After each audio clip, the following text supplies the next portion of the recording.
देश की अर्थव्यवस्था ने इस वित्तीय वर्ष में एक बड़ा पड़ाव पार कर लिया है। फरवरी माह के अंत तक प्रदेश में 1.96 लाख करोड़ से अधिक का राजस्व संग्रह हो चुका है। लेकिन सिर्फ आंकड़े ही नहीं, सरकार की नजर अपारदर्शिता, तकनीक और सामाजिक बुनियादी ढांचे को मजबूत करने पर भी है।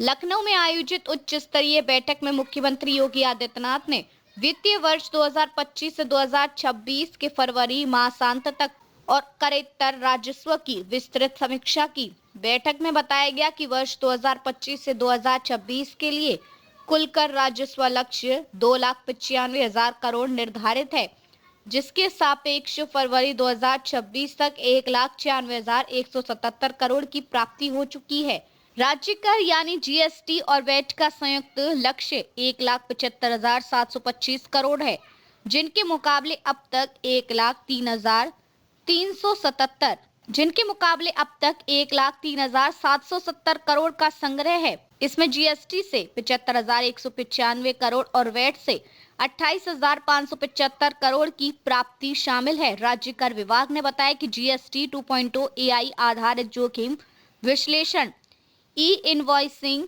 ई वे मिल मॉनिटरिंग और 1.59 लाख करदाताओं की एआई जांच जैसे कदमों से कर अनुपालन में सुधार हुआ है।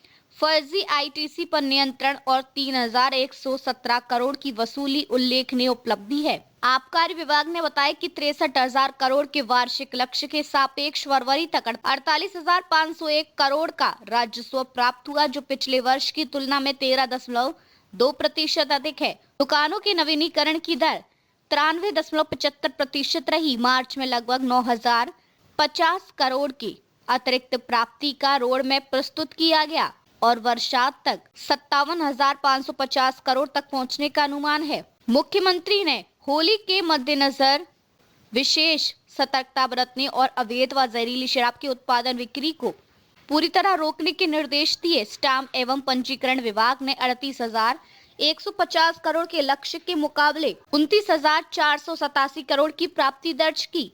यमुना एक्सप्रेसवे, ग्रेटर नोएडा, मेरठ, गाजियाबाद, बरेली, गोरखपुर और वाराणसी की परियोजनाओं से संभावित राजस्व पर भी चर्चा हुई।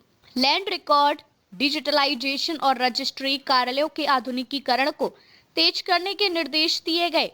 परिवहन विभाग ने 14,000 करोड़ के लक्ष्य के सापेक्ष 11,005 करोड़ का राजस्व अर्जित किया। मुख्यमंत्री ने बसों की फिटनेस सुनिश्चित करने, सड़क दुर्घटनाएं कम करने की योजना बनाने और नए रूट चिन्हित कर निजी क्षेत्र के सहयोग से बस सेवा शुरू करने को कहा। खनन विभाग ने 6,000 करोड़ के लक्ष्य के मुकाबले 3,597 करोड़ की प्राप्ति की जानकारी दी। डिजिटल मैपिंग, जीपीएस ट्रैकिंग और एपीआई इंटीग्रेशन से निगरानी मजबूत हुई है। अब बात सामाजिक बुनियाद की। मुख्यमंत्री ने प्रदेश के 1.89 लाख आंगनवाड़ी केंद्रों की समीक्षा करते हुए बताया कि लगभग 76,000 केंद्र अभी भवनों में संचालित नहीं हो रहे। उन्होंने निर्देश दिया कि इन केंद्रों के लिए भवन निर्माण की विस्तृत कार्ययोजना तैयार की जाए, सीएसआर सहयोग लिया जाए और आवश्यकता अनुसार राज्य सरकार भी वित्तीय मदद करेगी।